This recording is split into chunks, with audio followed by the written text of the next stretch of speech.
نفسي بنور من فؤادي حينما رددت يا رب العباد. بسم الله الرحمن الرحيم. الحمد لله وكفى والصلاة والسلام على حبيب المصطفى وعلى آله وأصحابه وعلى من اتبع الهدى ما بعد. Assalamu alaikum wa rahmatullahi wa barakatuhu, dear viewers. So inshallah, in this segment of the video, we'll be discussing an important masala which we received in our Darul Ifta, the answer to which is already available on our JKN Fatwa website. But I'm just presenting a short video on this masala. The masala is related to working in an Amazon warehouse and handling unlawful items.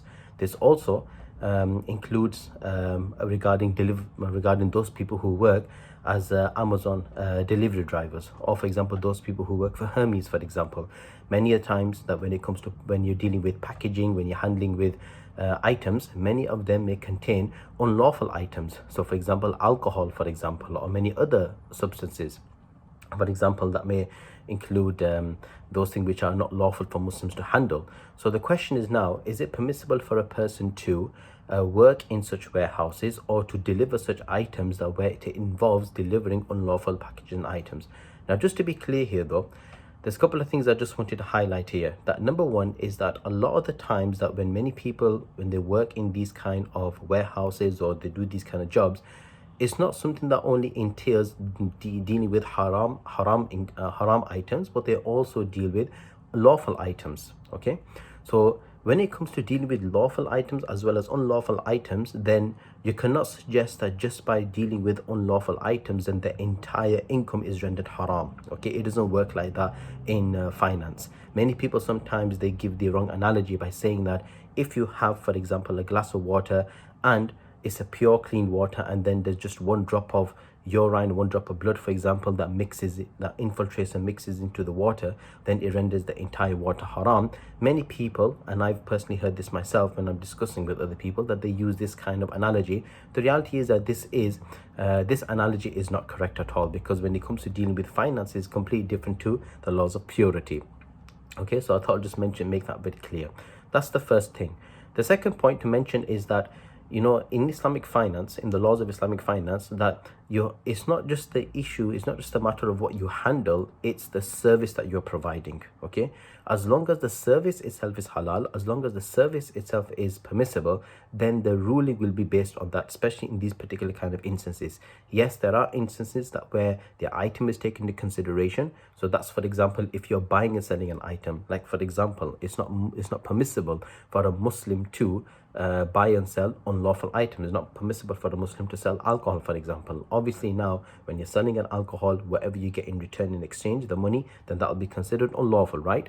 But when it comes to services that you're providing, the delivery service, packaging, for example, it's not the item itself that's going to be taken into consideration, but it's rather the service in this regard. So these are just two key points I wanted to highlight here. Okay, so basically in reference to the question here about regarding handling unlawful items, I'll give the example of alcohol because this is mentioned in the books of in the classical books of fiqh, and you can apply all the similar rulings related to this masala with alcohol. So let's take an example, hypothetically, that they are dealing with alcohol, so they're packaging alcohol, or the Hermes driver, he's delivering alcohol, as well as other lawful substances. So the ruling is that just by working in these packaging warehouses or as a delivery driver, then it does not render the income haram. Simply is because you're only being paid for the service that you are providing, which itself, packaging and delivery itself, is not un-Islamic, itself is permissible, allowed.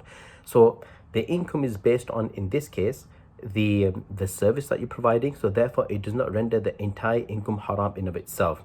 Now, based on the similitude example, now if, for example, now it's mentioned in the books of fiqh, and Ibn Abidin Shami, rahimahullah, many others, they discuss the masala that if, for example, there is a Muslim in a Muslim country, that if he is working for a dhimmi is a non-Muslim who's living under an living under an Islamic state and who's paying the jizya and tax and so on, and the Islamic state in return has granted them security. So this is called the word a dhimmi.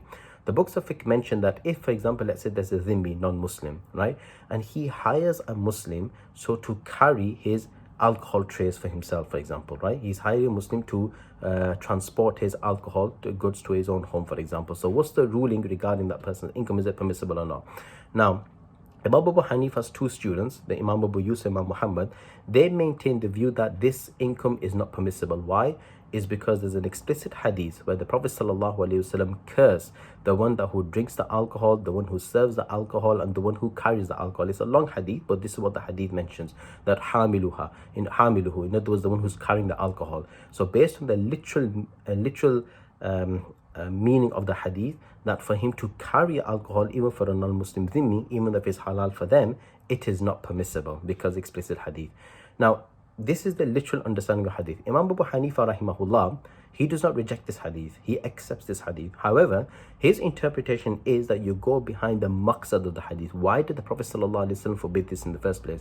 Is because in those days, that why Rasulullah ﷺ carried the one who's serving alcohol, or the one who's carrying the alcohol, is because usually they would take part in the sin themselves. So any person who is carrying alcohol, serving alcohol with the intention of assisting upon a sin, or with the intention of partaking in the sin, that's when Imam Abu Hanifa rahimahullah said it is not permissible. But if a person is only carrying alcohol or handling alcohol just as a service itself, not with the intention of assisting upon a sin, but it's because that's his job, then it cannot be considered prohibited according to Imam Abu Hanifa rahimahullah. So Imam Abu Hanifa rahimahullah, his underlying rationale is that the transaction should be based on the service that one is providing, not for the sake of assisting upon the sin with the intention or partaking in the sin itself. Otherwise, then it will be considered haram. That's that. So based on the differences amongst the Sahibain, and this is an interesting case. As a side note, we can note is that sometimes you may have one single hadith but may have multiple dimensions, multiple interpretations to this, right? So whilst the Sahibain, Imam Abu Hanifa's two students, erudite students, they have taken the literal meaning of the hadith.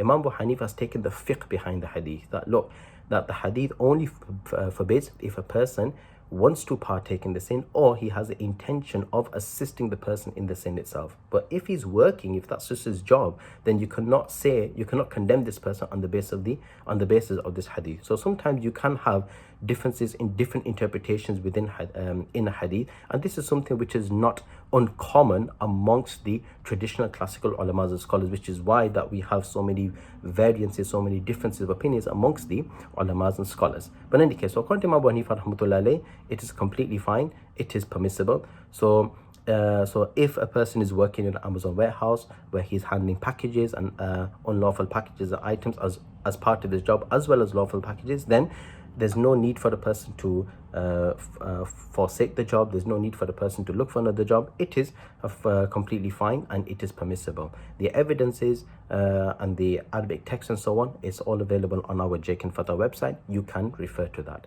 Jazakumullahu khair. Assalamu alaikum wa rahmatullahi wa barakatuhu.